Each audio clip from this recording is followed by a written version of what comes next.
Hi, everyone. My name is Kristin Snowden. I am a licensed therapist in the state of California and a life coach. And these are webinars that are devoted to all things related to relationships, how to relate to people, what to do when there's a crisis, put a language to what's going on when there's a crisis, how to navigate crises, what different types of crises pop up because of our childhood wounds or our addiction issues, or what happens when we love people with addiction issues or trauma and childhood wounds.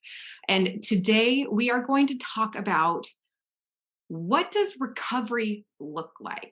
So this, many of you who are chiming in, you are in some kind of relationship crisis right here, right now, or maybe you're slowly walking out of the crisis state, the triage state, and getting help and support.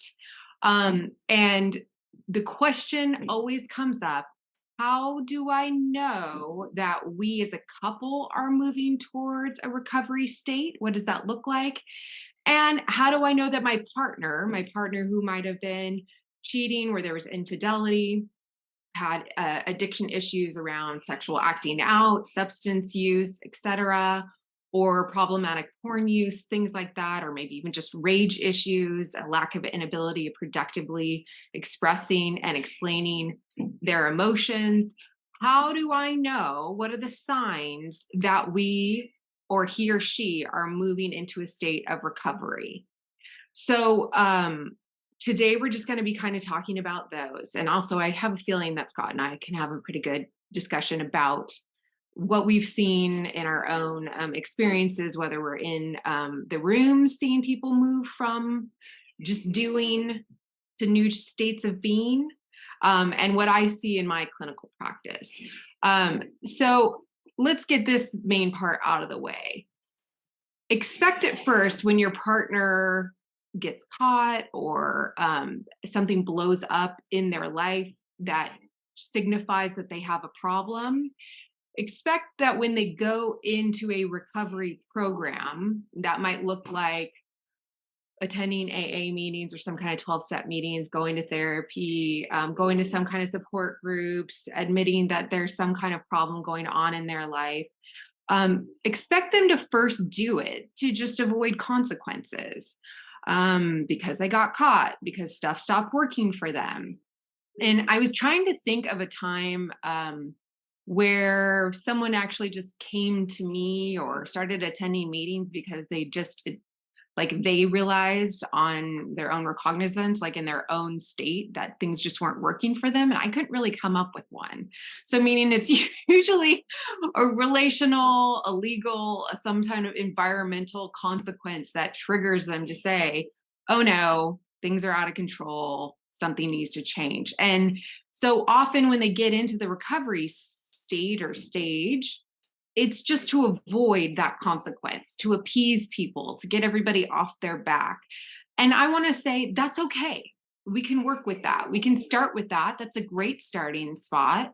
I can always work off of the material of, like, well, obviously everything's not working for you because this is going on, or this happened, or these people are mad at you, or you lost this job. And we can work off the consequences to ignite more deeper, meaningful change. And so let me start with, as Scott mentioned, he and I wrote this book called Life Anonymous, and we talk about how the 12 steps that were originated in Alcoholics Anonymous are very classical themes, that you don't just need to be struggling with an addiction to benefit from the classical themes of 12 steps.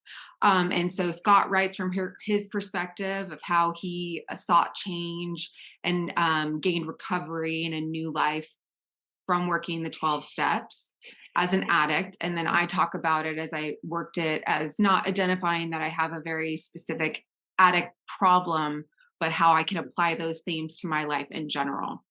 And in those 12 steps, after you get to step 9, there's a section in the book, the big book, that talks about what they call the promises.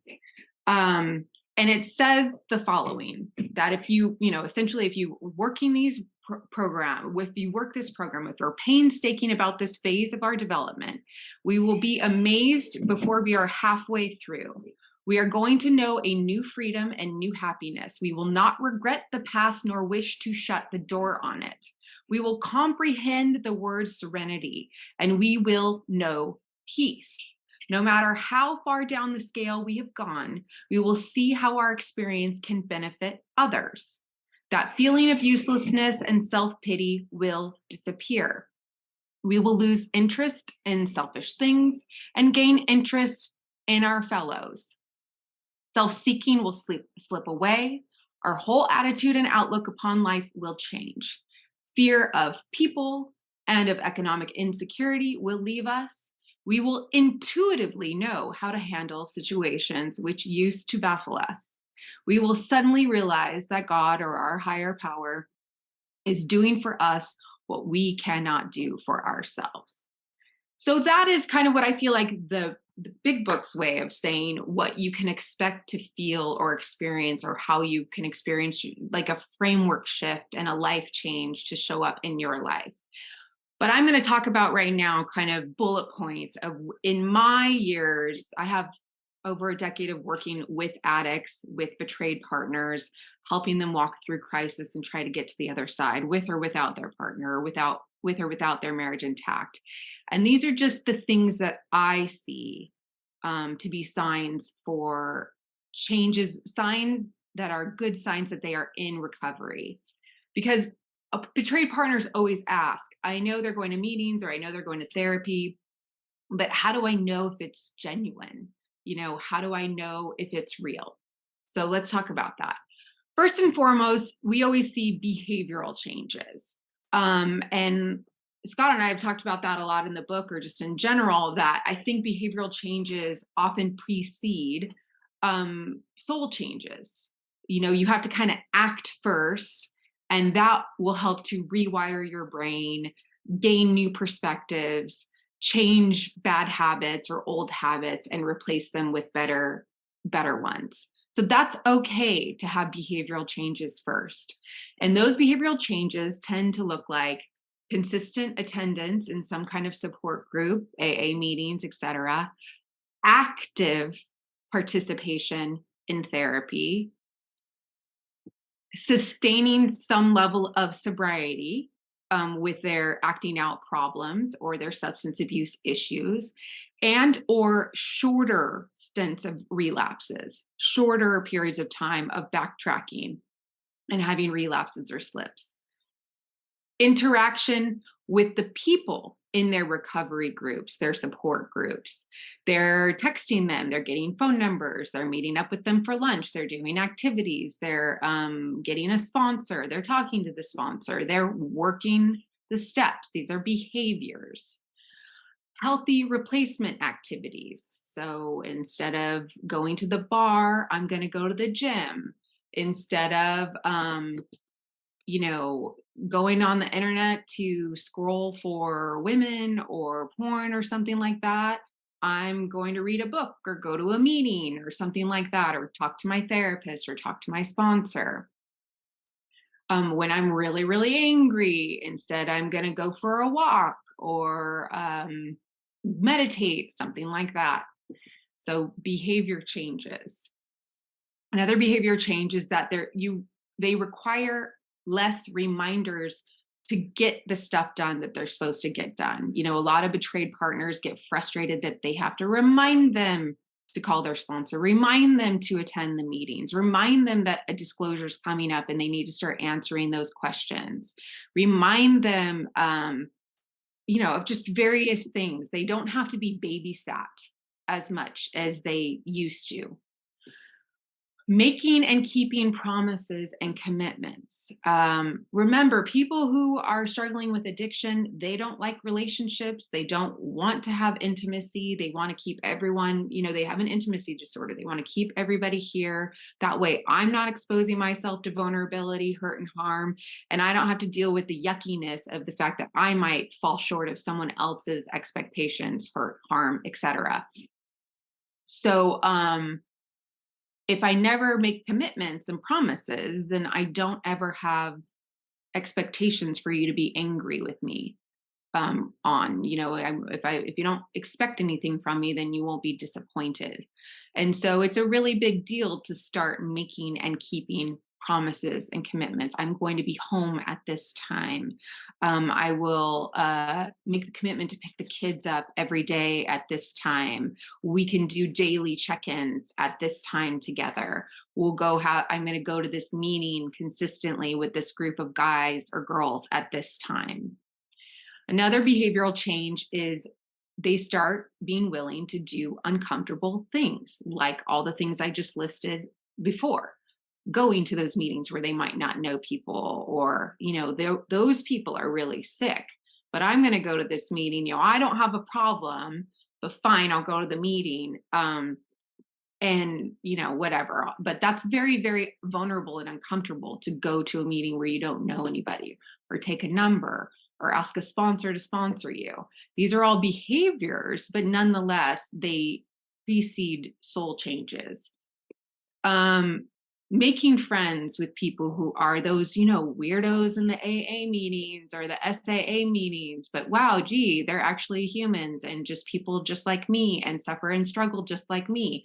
That all happens when you start being willing to do uncomfortable things and doing uncomfortable things with other people, sharing things, etc.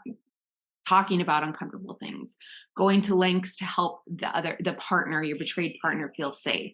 Emoting, that's deeply uncomfortable. That is doing uncomfortable things. And lastly, a behavior change that I like to see are addicts or people who have cheated or struggling with substance use issues do esteemable acts. Now, I can't define for you what helps you build esteem within yourself. That's kind of just within yourself. Sometimes it can be rebuilding a car engine, and that really just helps you feel like you did something really tangible. You got your hands dirty. It might be going back to church and developing a spiritual practice. It might be spending more time with your family, coaching a team, donating money to charity. I don't know what that is, because you are your own person and you know what feels good. Like, I am doing good things. I'm making good choices. I am contributing to society. I am doing something of value to others. But I like seeing that an addict in recovery is doing esteemable acts, because as you can imagine, the lying, the cheating, the hurting really doesn't serve that voice in their head telling them that they're a good human. And so they need to do esteemable acts to kind of help counter those shame voices. And it can really help, again, ignite soul changes. So speaking of soul changes, let's start talking about the things that I see in addicts when I see that kind of switch in them, where they move from kind of checking things off the box. I'm doing everything you want me to do. What more do you want from me? When are you going to get over this? Yeah, I went to that meeting or that therapist and it just didn't work for me. It's just not for me. I tried that workshop. Yeah, I didn't like it that much. It was whatever. I did it because you told me. So when I see that shift in them, where actually there is an internal change in the way they view the world, way they view themselves, their ability to kind of hang out in the discomfort and the messiness of humanity.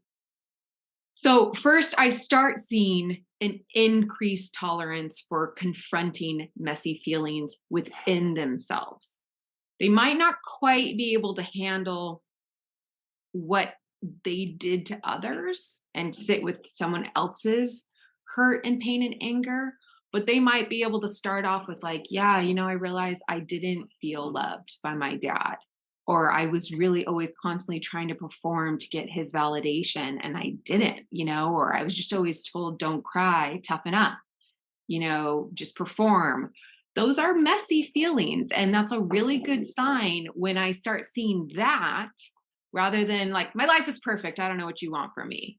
Moving on. Other people, those other weirdos in the room have messed up lives. I had a perfect life. Things like that. I look for that. Empathy and compassion. Holy moly. Empathy and compassion are really hard for addicts. Empathy is, well, it's empathy and compassion are learning how to identify and practice these things in their life daily. So it's a literal like framework shift.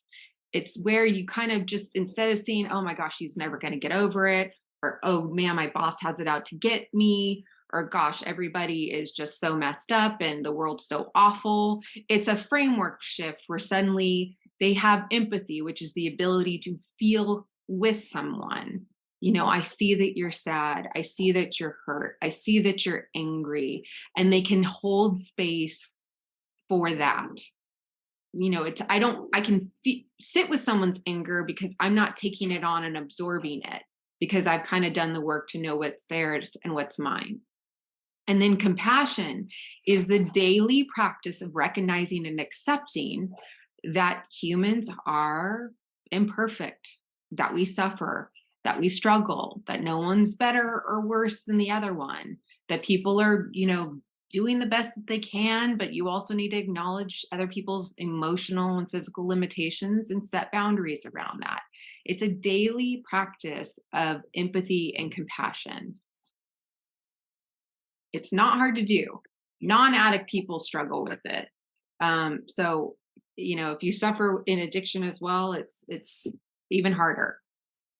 Another thing I look for is someone feeling, you know, through all those behavioral changes that they've been doing, changing, replacing unhealthy behaviors with healthy behaviors, talking to friends or people in recovery or sponsors or therapists about messy emotions, that they might start regaining a sense of agency over their life. I mean, you have to remember that their addictive behavior, that affair that they had, or the pornography use, or the substance was their best coping skill, their best thinking at the time of how to escape, distract, numb, get out of the blah that their body was experiencing.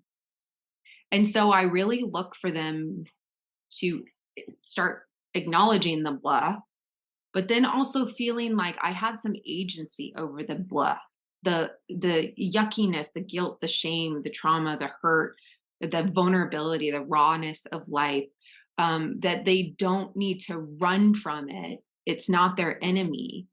And experience some agency around it. Like, I can make healthier choices. My trauma does not define me. The bad stuff I have done in the past is not me. And that there's again, it goes with the esteemable acts, that I can separate out the bad choices I've made from the fact that I do want to be a good human. I am valuable. I am lovable, etc. Like that. Messiness of emotion. I like to see them get angry. I like to see them get fed up. I like to say, you know, this isn't fair. How much longer do I have to do this? Because again, that's just all acknowledging that they're sitting in their messiness, that they're feeling like this isn't fair. They're feeling frustrated. They're feeling like they're never going to climb themselves out of the hole. I can work with that. I can't work with complete denial and justification. I can work with someone feeling complete shame, feeling like they're never going to dig themselves out of the hole that they created for themselves. We can work our way out of that, because then you can validate those emotions, process them, and develop healthier coping skills to slowly build their way out of it and develop that agency. I like to see addicts start eventually being able to hold space for their partner's messy emotions or their family's messy emotions. I like to see them be able to separate out, and this is like master ninja skills.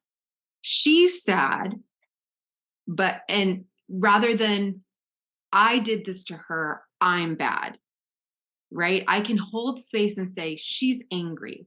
There were things that I have done. There were choices that I made that has made her feel extremely angry. It is not, her anger is not evidence that I'm a horrible human being.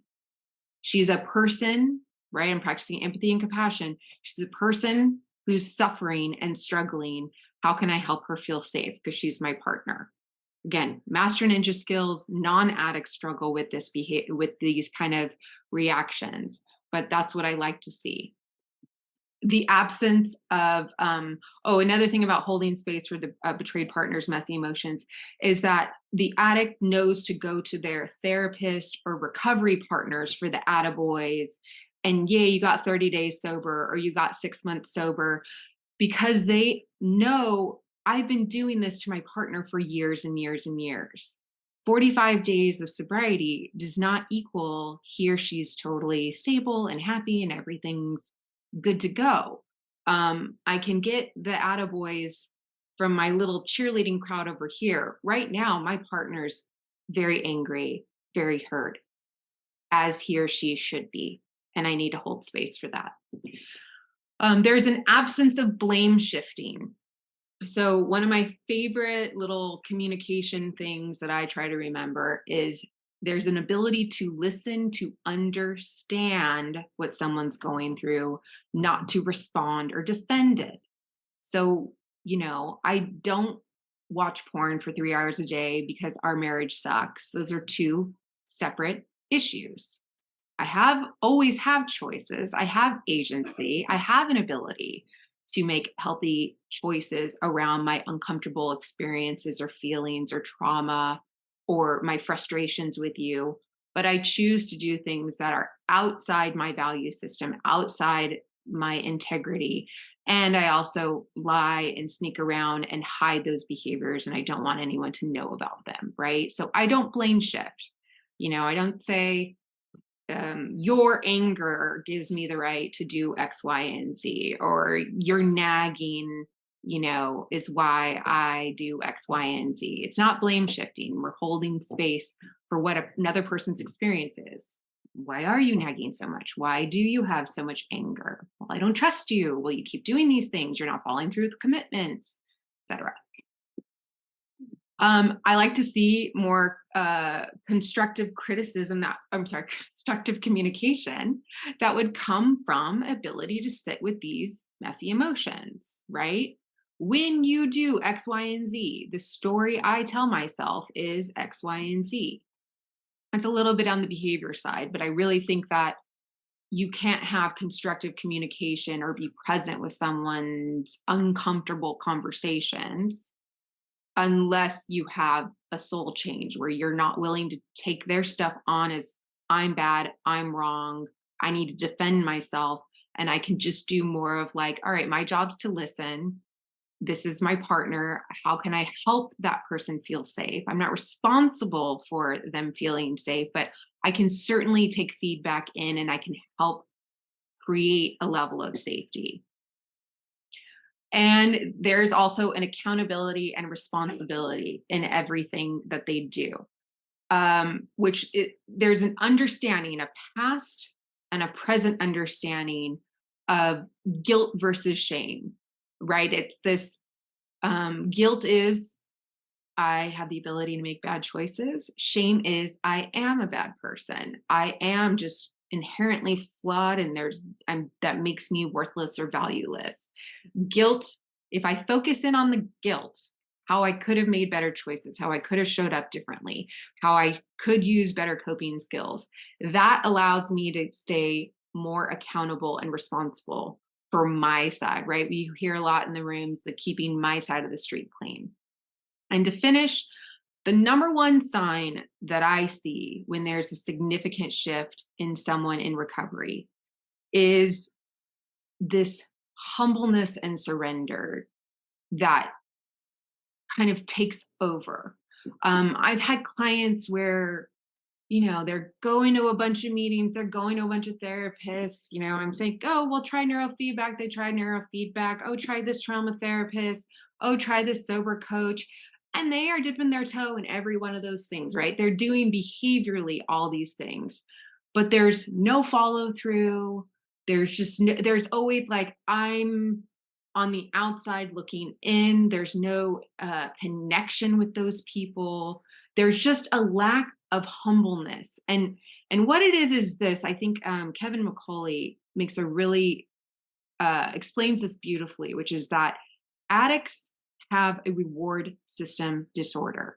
They always overemphasize the reward of doing their unhealthy coping skills, their unhealthy behavior, their addict behavior, and underemphasize the consequences of what's going to happen, the bad stuff that comes out of their behaviors and choices, the lying, the sneaking around, etc. And so there has to be this kind of coming to terms with the fact that I don't make good choices, at least at first. When I'm attempting to come up with the idea of what's the next right thing, my first, second, and third choice don't really make sense to the average person. So I might think this might not work. I might think this is a waste of my time. I might think I don't connect with these people. I might think this therapist is crazy and I'm tired of her. I might think my spouse just sucks my soul dry and that's why I do all these things. But the truth is I can kind of write up on the board all the really messed up, insane choices I have made. And I can see that I need help. And obviously those are steps 1, 2, and 3 from the 12 steps. It's saying that I need to live in consultation with people who suffer and struggle in similar ways or just know how to call me out on my stuff. And even though inside me, I'm like, this sounds stupid. Oh, this sounds worthless. Oh, I don't get this. I need to err on the fact that I have a long history of bad choices and I need to humble myself, right size myself, as Scott says, and invite other people's feedback and influence into my life to try to make the next right choice. And that is it. Oh, I will finish by saying I do have a few spots left in both. I have a betrayed partners group and a my Daring Way, Brene Brown, shame and vulnerability and trust building workshops. They start mid-April. So if you go to kristinsnowden.com, there's a few spots left in each of those workshops. Thank you, Kristin. I have done the Brene Brown vulnerability and shame work. I highly recommend it. If you haven't done that, I'm not a betrayed partner, so I could, but I know Kristin's great with betrayed partners. Highly recommended. I love this topic, Kristin. I teach a lot of our online work groups. I mostly work directly with the addicts, and I want to get the body in the door, and then we start working on the mind. Bring the body, the mind will follow, and then the heart will follow eventually. And this is sort of the behavioral change to the soul change that you're talking about. The first couple of weeks when I get somebody, we're talking about their consequences and we're talking about their denial. We're just trying to get them to wrap their head around the fact that their behavior has been a little crazy, or a lot crazy sometimes. Goes against their values. It's ruining a relationship that they love. It's hurting people that they care about, because addicts don't get that in the moment. So we get the mind to come along, and then as the work groups progress, and we have 3 parts to our sex addiction work group, for example. Every once in a while, I revisit goals. I'll say, why are you here? In the beginning, I'll say, why are you here? First thing we do in the first class, why are you here? What do you want? Well, I want my wife to stop yelling at me. I want to stay married.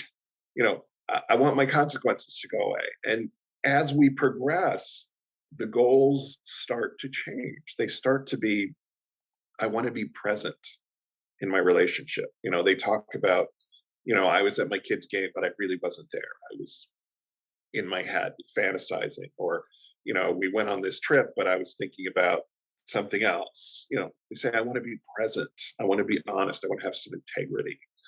I want to stop the double life, because addicts, we live a double life. I want to feel connected, and this is when I know we're getting somewhere. I want to feel connected, and that involves things like empathy and compassion. I want to live my life, I want to make good choices. That's when they realize, oh, I have choices, and I made a bunch of bad choices that hurt me and hurt the people around me. And you mentioned you're always glad when the addict starts to have emotions, when they're like, this isn't fair. The guys will tell me, I'm just doing this and this and this, and my wife still doesn't trust me. And I'm like, I'm so glad you're mad about this. you know, I'm so glad you're having some feelings, because it is great when they have some feelings, because they have to kind of sit with them and learn to be okay with them instead of escaping. And this is massive progress for an addict. So yeah, I love this topic. So anyway, thank you. You want to jump into the Q&A, or do you have anything else? Sure. Okay, next one here. I'm holding off on boundaries for safety with my sex addict until after disclosure. I don't feel my sex addict is able to hold me or my emotions safely. The way he delivers disclosure is my cue to whether as my cue, CUEQ, to whether I stay or go. My wounds are so deep that I struggle with being triggered or abandoned by my sex addict. I can't keep setting boundaries that halt my healing. Do you think that this is normal to feel this way? I think it's absolutely normal. There's been no sign that your partner is safe, and it would be potentially harmful to yourself to make yourself vulnerable to someone who doesn't show the emotional capacity to hold space for your messy emotions, for your anger, respect your boundaries, etc. So yeah, it's very, very common for people to really kind of lock their heart and mind up from their partner until they see signs of being humbled, being surrendered, being able to even maybe express their own vulnerability and sadness, and then they'll feel safe, or those will be signs that it's time for them to be okay. Yeah, and betrayed partner safety is really paramount. I mean, what sort of boundaries do you suggest betrayed partners in early recovery? Because I'm assuming this is early, we haven't had disclosure yet. What sort of boundaries should they set simply to stay safe in a relationship that doesn't feel safe? Well, there's just so many different options, right? There's the in-house separation where I just can't even sleep next to you. There's actual physical separation where we're not even talking and engaging, except for maybe you're working on your disclosure. And after the disclosure, as this person's mentioning, I'm going to see how humbled and surrendered and accurate they are in their disclosure. And that's going to give me a sign about where they are. Are they minimizing? Are they denying? Are they skirting accountability and responsibility? There's different schools of thought about doing couples work before or after that, because sometimes that's a boundary that, like, you go do 90 meetings in 90 days, you find a sponsor, you start working your steps, you go to a therapist, and then maybe we can talk about us doing couples therapy or something like that. So it also depends of what your logistical limitations are. Sometimes people don't have the funds to have two houses, two households, and have separation. Maybe there's not room for in-house separation. And what level of trauma and unsafety is that person displaying?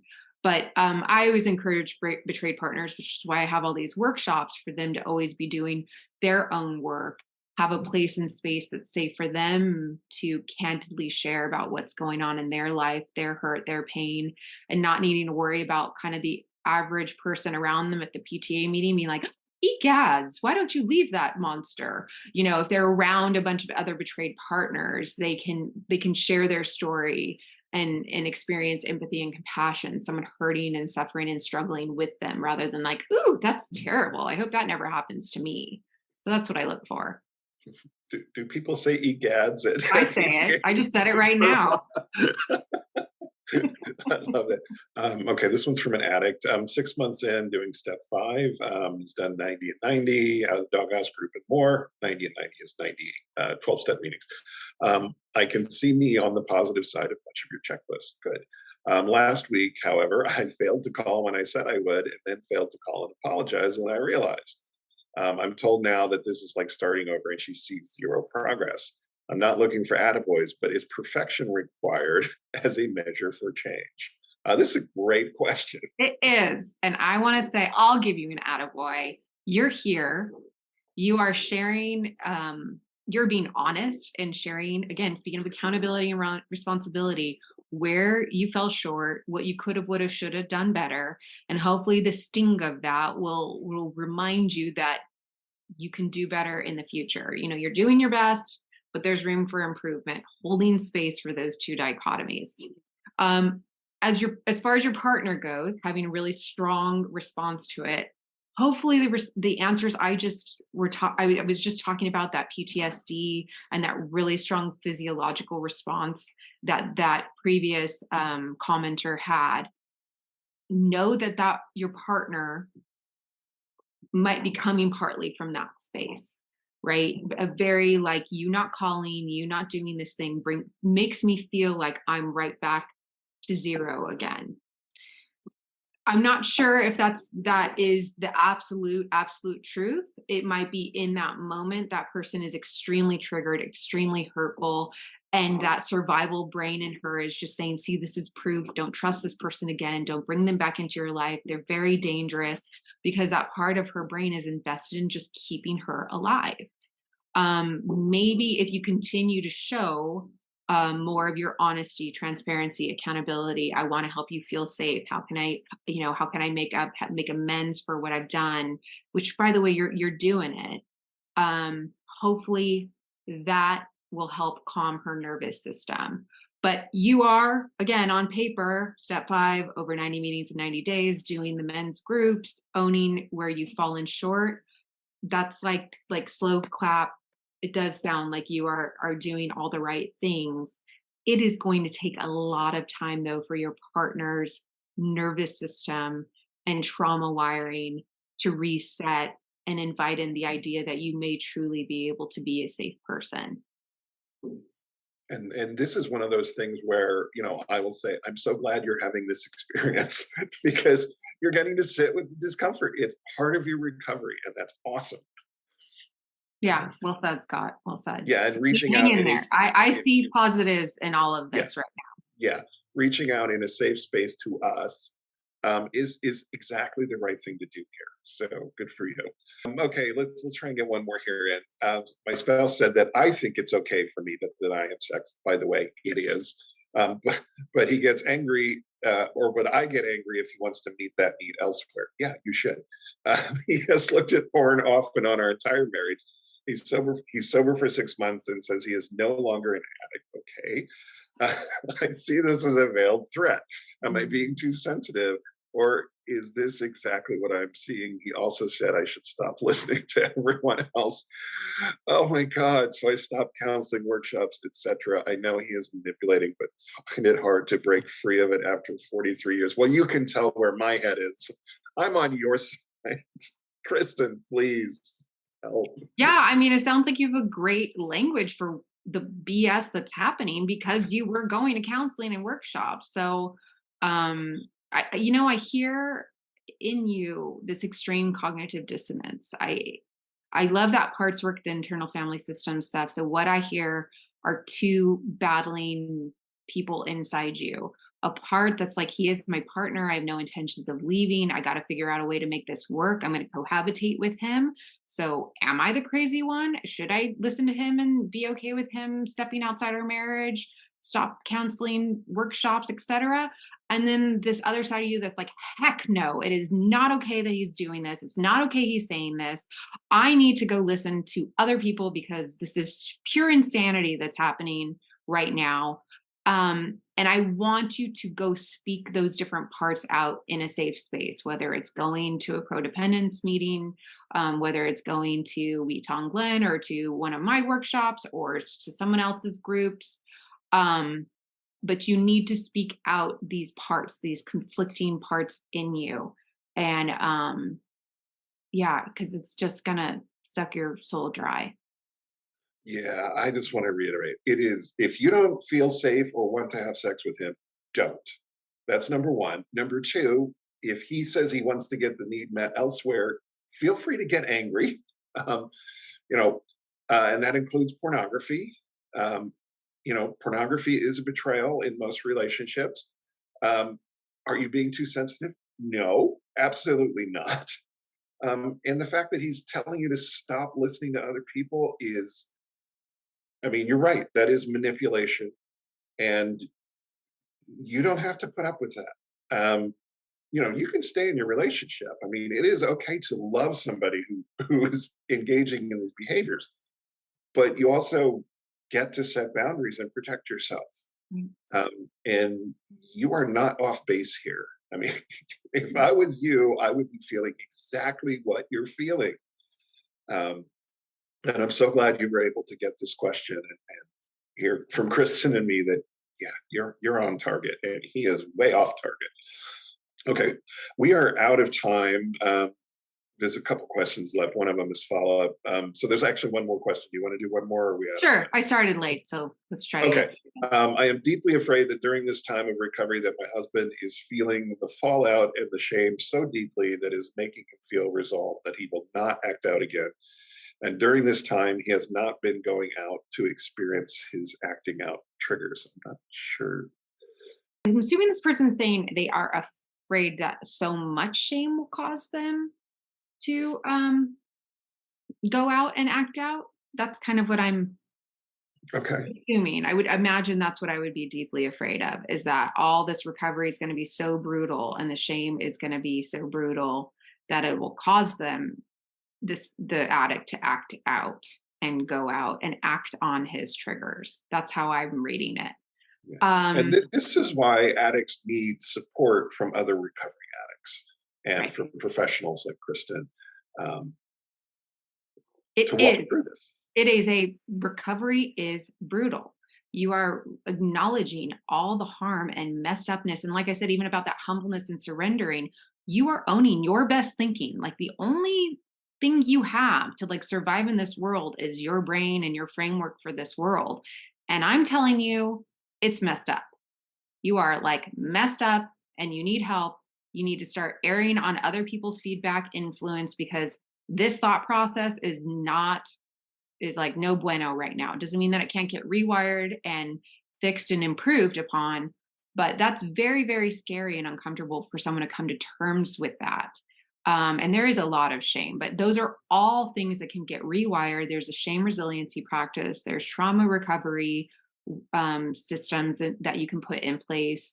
There is a way out, but you do kind of have to go through the swamp first before you can make it to land. Kristin, lovely to see you. I don't get to do Good to this see with you. you often enough. So thank you everybody for being here. Great questions, great topic. Kristin will be back in May. Yes, every other month now. Okay, And cool. you are always welcome to email me, Kristin Snowden, mft@gmail.com. Questions, concerns. I try my best to provide resources. All right. Thank you, everybody. Thank you, Kristin. Thank you.